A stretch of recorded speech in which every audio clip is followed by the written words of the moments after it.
What's going on YouTube? Top-Taker today. Today I'm going to give you guys the rumors and predictions that I expect in a speculated Samsung Galaxy Note 3. Now, one of the first things about the Samsung Galaxy Note 2 in 2012 was obviously the increase in size, but really one of the most important aspects that really consumers really attracted to was the battery life.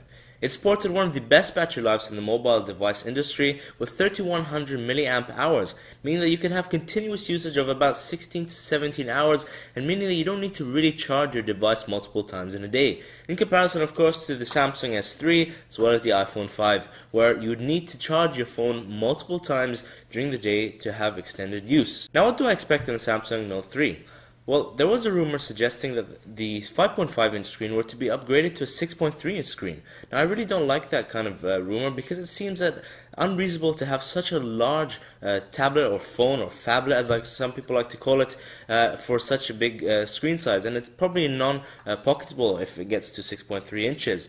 Now, the Nexus 7 right here, which I have, is a 7-inch tablet, and that is quite a big tablet. So imagine having the Note 2 with the S Pen at this size. It'll be kind of awkward walking around like that, walking around with a 7-inch, well 6.3-inch phablet if you like. And of course Samsung already have the Samsung Tab 7.1.0, so it almost seemed pointless to include a new device that is similar to that size. Regardless, however, of the screen size, I definitely think they're going to put a 1080p display, meaning that they'll have a resolution of 1920 by 1080. Now that is the same resolution found in HD TVs currently, not 4K TVs, but HD TVs, the majority of consumers have nowadays.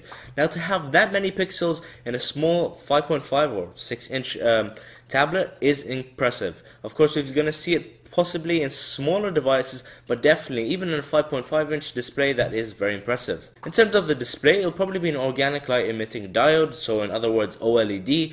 Samsung are quite close to the OLED AMOLED displays. Some people do prefer IPS displays that are found in such as the iPhone 5, for example, which Apple has a Retina display alongside with the IPS display, but really it depends. I personally really like Samsung's devices. I think they do a very good job, especially with the AMOLED displays. As for the processor, I think we're going to see an octa-core processor, so 8 cores, which is definitely a beast of a machine. I mean, we don't even have computers that are octa-core. It's just really limited to things like the Mac Pro, for example, where you've got the 8 cores, 12 cores in computers. But definitely octa-core in Note 3 would definitely be impressive. We saw it being released by Samsung in CES. I did say in a previous video regarding the S4 rumors that it probably won't come in the S4, but I think definitely because Samsung want to have the Note 3 as their powerhouse, they probably include it in the Note 3 and 8-core processor. In terms of the RAM, 2GB has been very standard in a lot of mobile devices in the past year, regardless of course of the iPhone 5, where Apple would like to put their own amount of RAM and still be able to have a good share of the market in terms of mobile devices. But I think for the Note 3, they probably have 3 gigabytes of RAM. Now, I don't think it's just anything to do with the number that they just increase. Well, it could do, but I don't think it is. I think that 3 GB of RAM is probably enough for a mobile device. I don't really think you even need 2 gigabytes of RAM if you ask me, especially if they're going to put an 8-core processor. The mobile device doesn't really require as much RAM processing machine as a computer does, for example, for Photoshops and other demanding applications as well, or gaming, for example. As for the camera, one of the most important features in a lot of smartphones, I think they're going to put a 13 megapixel camera, a sensor.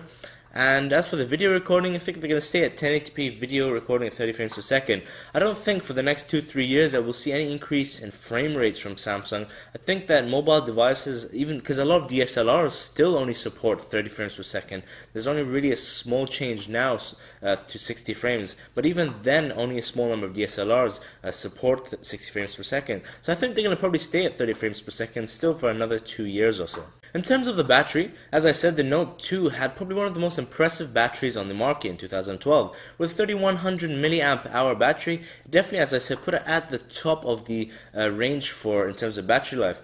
A lot of companies weren't focusing on battery life. They were lacking on battery life in comparison to the other technologies that they were pushing out to consumers. So I definitely think that they should increase and put more technology out in terms of the battery. Of course, the Samsung Note, you've got the extra space. You can definitely pack in a lot of battery, especially because you're going to have even more power hopefully this year.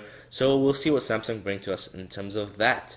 In terms of the software, I think by the time the Samsung Note 3 is released, we'll probably have a new version of Android. I don't think that with the S4 Android 5.0 Keyline Pi would be released. I think that Google would rather release that with their Nexus 7 II, if you like, in the summer or something, just before the summer. So I think when we do see the Note 3 eventually, it will launch with Keyline Pi 5.0. But I'm thinking that's more like September time, just after the summer. I think that's probably the best time on a yearly sort of basis to be releasing a new Galaxy Note 2. So that's from Top Tech. If you guys are interested in more videos like this, don't forget to subscribe down below, comment down below, like down below, favorite down below, and I'll catch you later.